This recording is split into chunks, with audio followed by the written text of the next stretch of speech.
بسم اللہ الرحمن الرحیم۔ السلام علیکم دوستو، سیرت النبی صلی اللہ علیہ وآلہ وسلم کی نئی ویڈیو کے ساتھ حاضر ہیں۔ غزوہ احد جو نبی کریم صلی اللہ علیہ وآلہ وسلم کی زندگی کا اہم ترین غزوہ تھا، اس غزوہ میں مسلمانوں کو بھاری نقصان کا سامنا کرنا پڑا اور خود نبی کریم صلی اللہ علیہ وآلہ وسلم کی حالت بھی زخموں کی وجہ سے اچھی نہ تھی اور صحابہ بھی زخمی تھے، لیکن اس کے باوجود نبی کریم صلی اللہ علیہ وآلہ وسلم نے اگلے غزوہ کا اعلان فرمایا جو کہ غزوہ حمر الاسد کہلایا۔ آج کی ویڈیو میں ہم آپ کو غزوہ حمر الاسد کے بارے میں بتائیں گے کہ اس کی نوبت کیوں پیش آئی، اس غزوہ کا آغاز کس کی جانب سے ہوا اور اس غزوہ کی خاص حکمت کیا تھی۔ مکمل تفصیل آپ کو آج کی ویڈیو میں بتائیں گے۔ دوستو، اس غزوہ میں زخمی ہونے کے باوجود بھی صحابہ رضوان اللہ اجمعین نے نبی کریم صلی اللہ علیہ وآلہ وسلم کے حکم پر جس طرح لبیک کہا، یہ جان کر آپ کا ایمان تازہ ہو جائے گا۔ دوستو، غزوہ حمر الاسد کے ساتھ ساتھ ہم آپ کو غزوہ بنو نذیر کے بارے میں بھی بتائیں گے کہ اس غزوہ کی نوبت کیوں پیش آئی۔ ویڈیو نہایت ہی اہم ہے، لہٰذا آپ نے ویڈیو کو سکپ نہیں کرنا اور ویڈیو کو آخر تک ضرور دیکھنا ہے۔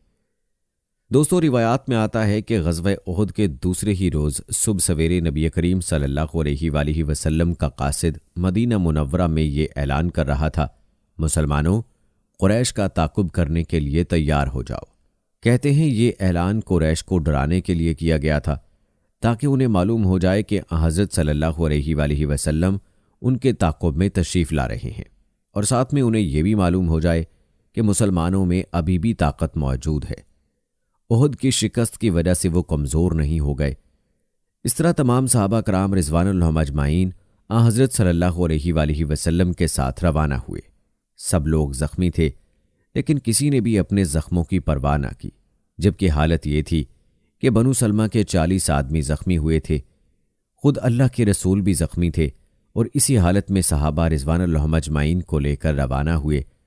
آپ صلی اللہ علیہ وآلہ وسلم کے زخموں کی صورت یہ تھی کہ چہرہ مبارک ذرا کے گڑ جانے کی وجہ سے زخمی تھا، چہرہ مبارک پر پتھر کا ایک زخم بھی تھا، نچلا ہونٹ اندر کی طرف سے زخمی تھا، ایک روایت میں اوپر کا ہونٹ بھی زخمی ہونے کا ذکر موجود ہے۔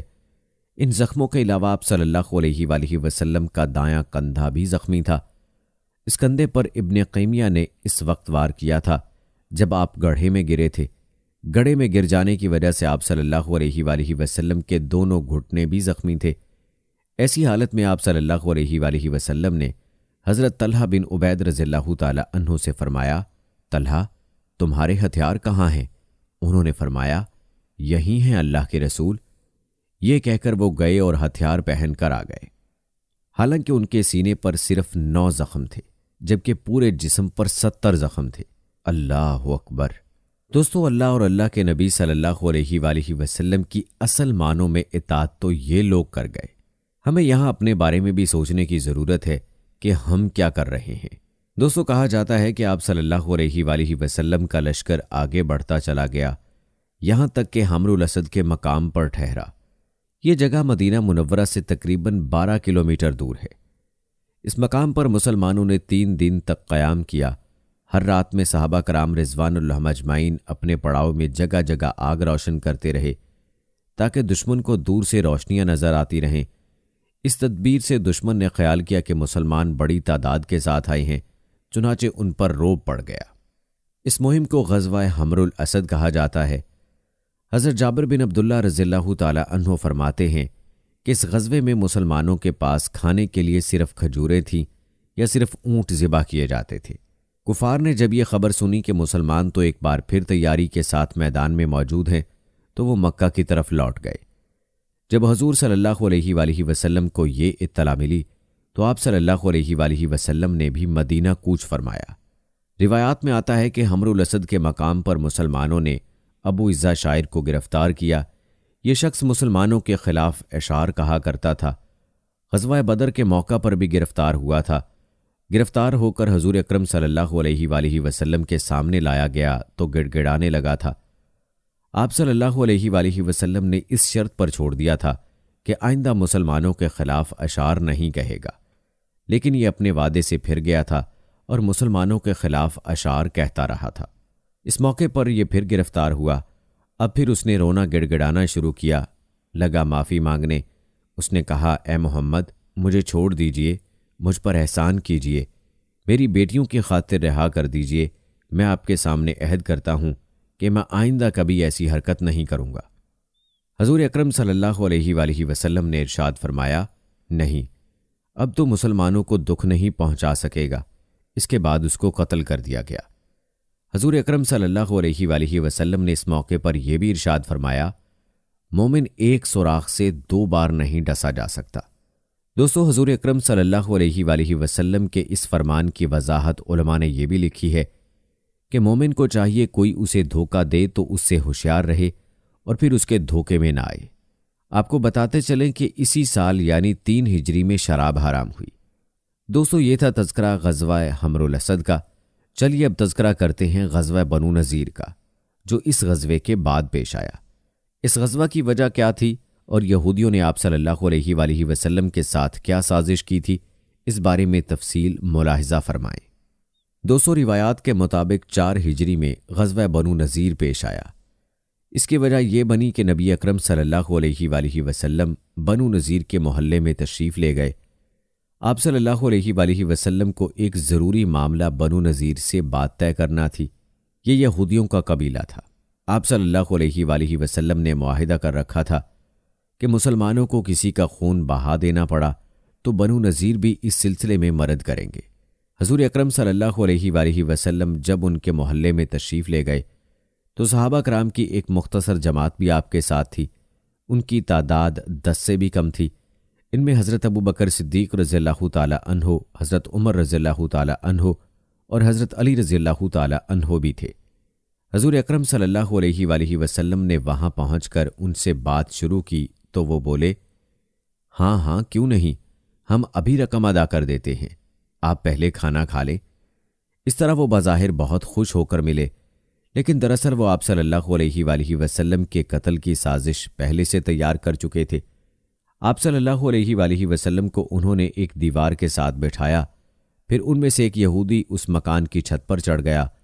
وہ چھت سے حضور اکرم صلی اللہ علیہ وآلہ وسلم کے اوپر ایک بڑا سا پتھر گرانا چاہتا تھا۔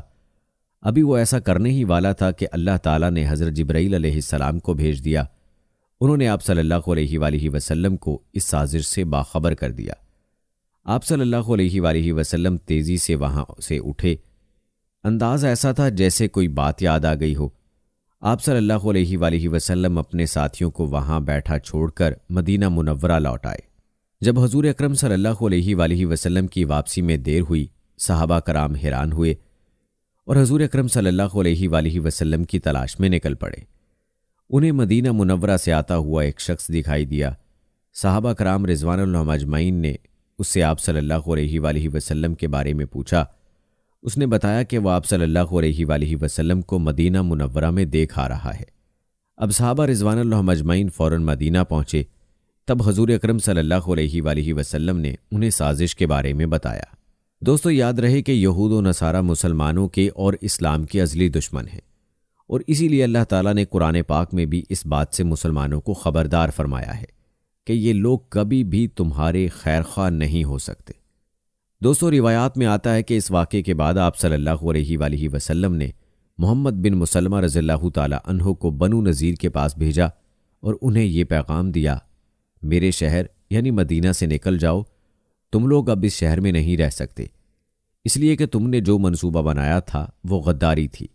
تمام یہودیوں کو یہ بھی بتایا گیا کہ آپ صلی اللہ علیہ وآلہ وسلم کے خلاف انہوں نے کیا سازش کی تھی، اس لیے کہ سب کو اس بارے میں معلوم نہیں تھا۔ سازش کی تفصیل سن کر یہودی خاموش رہ گئے، کوئی منہ سے ایک لفظ بھی نہ نکال سکا۔ پھر حضرت محمد بن مسلمہ رضی اللہ تعالی عنہ نے ان سے کہا، آپ صلی اللہ علیہ وآلہ وسلم کا حکم ہے کہ تم 10 دن کے اندر اندر یہاں سے نکل جاؤ۔ اس مدت کے بعد جو شخص بھی یہاں پایا گیا اس کی گردن مار دی جائے گی۔ حضور نبی کریم صلی اللہ علیہ وآلہ وسلم کا حکم سن کر یہودیوں نے وہاں سے کوچ کی تیاریاں شروع کر دی، اونٹوں وغیرہ کا انتظام کرنے لگے۔ لیکن ایسے میں منافقوں کی طرف سے انہیں پیغام ملا کہ اپنا گھر بار اور وطن چھوڑ کر ہرگز کہیں نہ جاؤ، ہم لوگ تمہارے ساتھ ہیں، اگر جنگ کی نوبت آئی تو ہم تمہاری مدد کو آئیں گے، اور اگر تم لوگوں کو یہاں سے نکلنا ہی پڑا تو ہم بھی تمہارے ساتھ چلیں گے۔ یہودیوں کو روکنے میں سب سے زیادہ کوشش منافقوں کے سردار عبداللہ بن ابی نے کی۔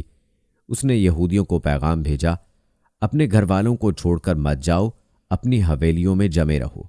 میرے ساتھ 2000 جانباز ہیں، ان میں میری قوم کے لوگ بھی ہیں اور عرب کے دوسرے قبائل بھی ہیں۔ وقت آن پڑا تو یہ لوگ تمہاری حویلیوں میں پہنچ جائیں گے اور آخر دم تک لڑیں گے۔ تم پر آنچ نہیں آنے دیں گے، تم سے پہلے جانے دیں گے۔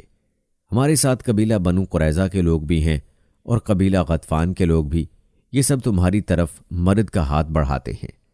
بنی نذیر کے یہ پیغامات ملے تو انہوں نے جلا وطن ہونے کا خیال ترک کر دیا۔ چنانچہ انہوں نے حضرت صلی اللہ علیہ وآلہ وسلم کو پیغام بھیجا، ہم اپنا وطن چھوڑ کر ہرگز نہیں جائیں گے، آپ کا جو جی چاہے کر لیں۔ یہ پیغام سن کر آپ صلی اللہ علیہ وآلہ وسلم نے کلمہ تکبیر بلند کیا۔ آپ کے ساتھ مسلمانوں نے بھی اللہ اکبر کہا۔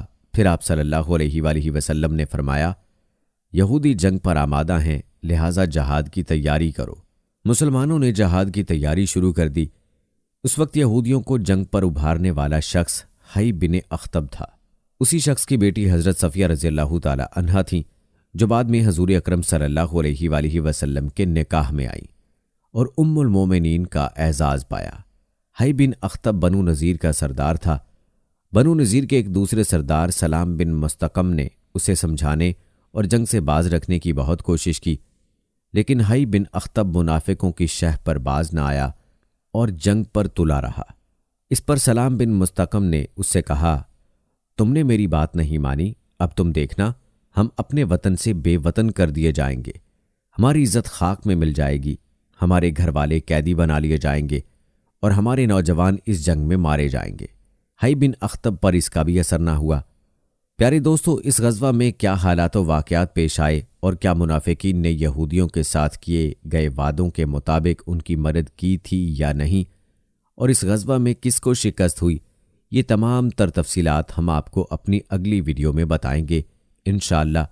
تو آپ نے ہماری آنے والی ویڈیوز کو بھی لازمی دیکھنا ہے، اور اگر آپ نے ابھی تک ہمارا چینل سبسکرائب نہیں کیا ہے تو ابھی سبسکرائب کر لیں، ساتھ میں بیل نوٹیفیکیشن کو ضرور آن کر لیجئے گا تاکہ لیٹسٹ اپلوڈ ہونے والی ویڈیوز آپ تک بر وقت پہنچتی رہیں۔ ملتے ہیں اگلی ویڈیو میں، تب تک کے لیے مجھے اجازت دیں۔ فی امان اللہ۔